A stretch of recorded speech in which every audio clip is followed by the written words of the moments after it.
Oke guys, sekarang saya mau jawab apa yang menjadi pertanyaan dari sahabat-sahabat DJ Songwires, sahabat-sahabat kita semua ya, para fans Aminiki. Jadi gini, ketika berkas sudah P21, oke, berarti kewenangan ini adalah sudah bukan kewenangan polisi lagi yang melakukan penahanan terhadap Nikita Mirzani, sudah beralih kepada kejaksaan.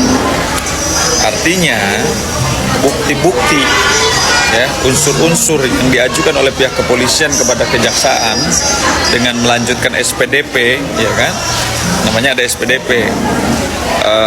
SPDP itu artinya boleh dilanjutkan proses penyidikannya gitu.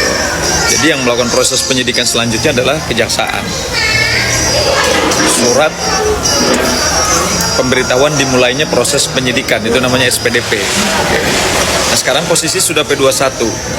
Kalau sudah P21 berarti sudah masuk tahap 2. Tahap 2 itu berarti tahanan dan barang bukti harus diserahkan oleh kepolisian kepada kejaksaan. Nah, seperti yang kemarin hari apa? Hari Rabu ya, Bro? Rabu.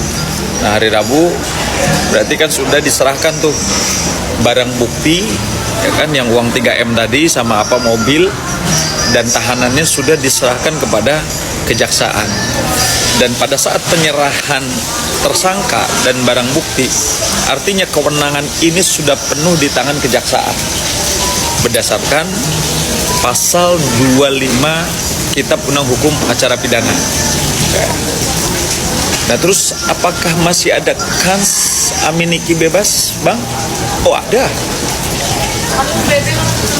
Terdakwa bisa dibebaskan oleh majelis hakim atau oleh hakim sebagai wakil Tuhan, ya kan, dengan dua skema. Skema pertama ada yang disebut dengan putusan bebas atau free spark, putusan bebas. Apa sih putusan bebas itu?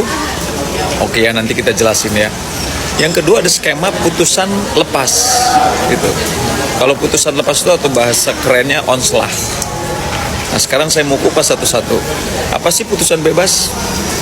Putusan bebas itu jika Nikita Mirzani sudah diproses dalam persidangan, kemudian jaksa penuntut umum juga sudah menyampaikan dakwaan di depan muka persidangan sesuai dengan pasal yang disangkakan, misalkan yang tadi pasal berapa, 368 369. Oke. 368 369 Undang-Undang ITE pasal 27 pasal 45, kemudian pasal 3 Undang-Undang TPPU. Artinya pasal berlapis nih, ya kan?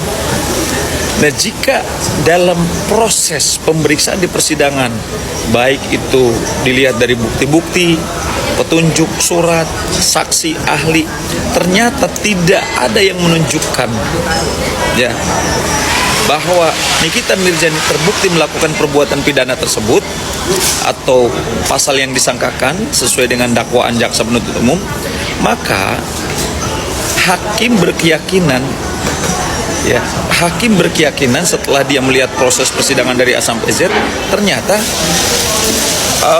tidak terbukti secara sah dan meyakinkan, maka itu disebut dengan putusan bebas. Jadi setelah dilakukan pemeriksaan ternyata tidak terbukti secara sah dan meyakinkan, maka Nikita Mirzani bisa dibebaskan oleh hakim. Nah, disinilah peran lawyernya NM sangat penting, karena dia harus mampu untuk melakukan bantahan-bantahan atau eksepsi dalam bahasa hukumnya, eksepsi terhadap dakwaan yang disampaikan oleh jaksa penuntut umum.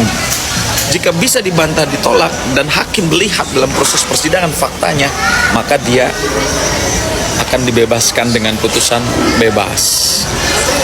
Jadi sekali lagi, putusan bebas adalah jika pasal yang disangkakan dalam dakwaan itu tidak terbukti secara sah dan meyakinkan, maka dia akan diputus bebas. Yang kedua adalah putusan lepas.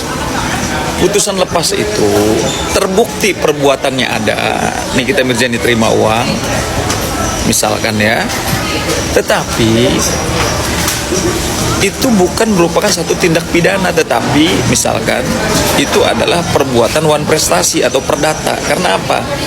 Karena historinya bahwa itu adalah satu perbuatan yang telah disepakati secara suka sama suka. Seperti yang saya jelaskan di muka terkait masalah pasal 1320 Kitab Undang Hukum Perdata.